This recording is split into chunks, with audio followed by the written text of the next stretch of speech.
My fear was that when the book was put into a movie, especially a movie with special effects, was that the story of two friends creating a kingdom out of their imagination would get lost in translation.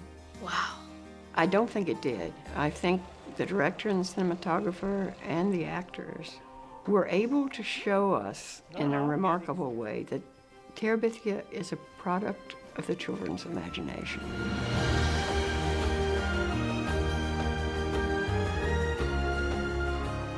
The land of Terabhithia is something that is very much vividly remembered by kids who read the book. You speak to any of them about the book, they go, oh, the adventures they had in Terabhithia. They literally remembered an entire story that they made up in their head. It's not actually portrayed in any great detail in the book, so we had the opportunity to invent it. I, hired amazingly great conceptual artists who worked with me through the years, Dima Malincheyev. Then I told him that I don't want the cutesy kind of creatures. It's not like Sesame Street. Action! Working with Gabor was really about breaking the cliches and finding a fresh way to tell an emotional and sensitive story that also had this terrific opportunity for adventure and animation. This would be the whole side of this, is what I was thinking. You'd get the whole treehouse out here. I mean, we live in ages of all kind of video games and video technology and design, and you have to really push the envelope. We're incredibly fortunate to have Peter Jackson's Academy Award team, Weta, doing all of the visual effects work on the film. When I first heard that Weta was going to do Bridge of Terabhithia, I was so excited. I never thought that I'd ever be doing a movie where I'd have the same effects that Lord of the Rings and Narnia and all these gigantic, amazing movies had. And it's just so awesome that now I get to work with the same people who worked on those movies. Now we're even. The production designers just done such a great job of creating a huge variety of different creatures into the movie. These wild and crazy creatures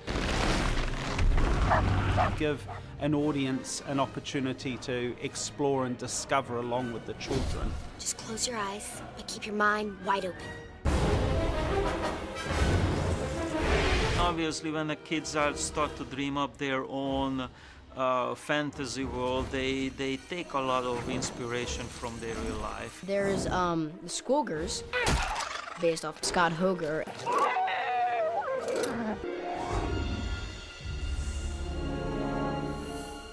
Well, these are the concepts that I received, and this one in particular was really helpful to base my concept on.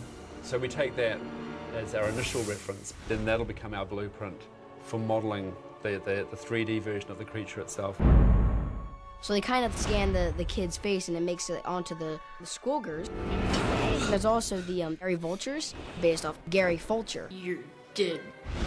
And he has very distinctive features and also hairdo and hair color. We tried to keep his hairstyle the same, eye color is the same, and then he's got that necklace with a bullet on it. So we used that as well. Nice try, Beanpole. Nice feed. And there's also the giant troll, which is Janice Avery.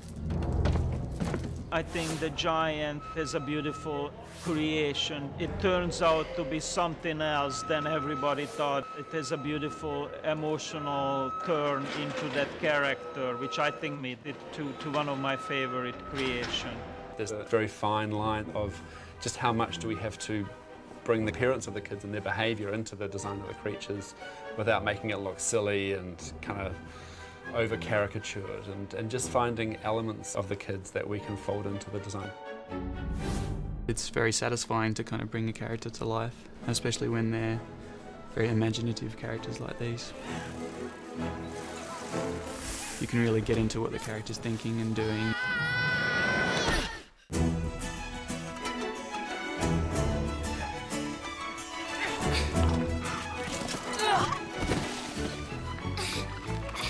This has to look real, but it's a fantastic kind of realism, so it gives us an opportunity to kind of stretch our wings a little bit and get into colors and nuances and effects and things that are a little more playful, I think. Finally we set to put these guys into shots and iron out any last remaining wrinkles with their design and performance and the nature of their character, so that our creatures will feel like they belong in that space.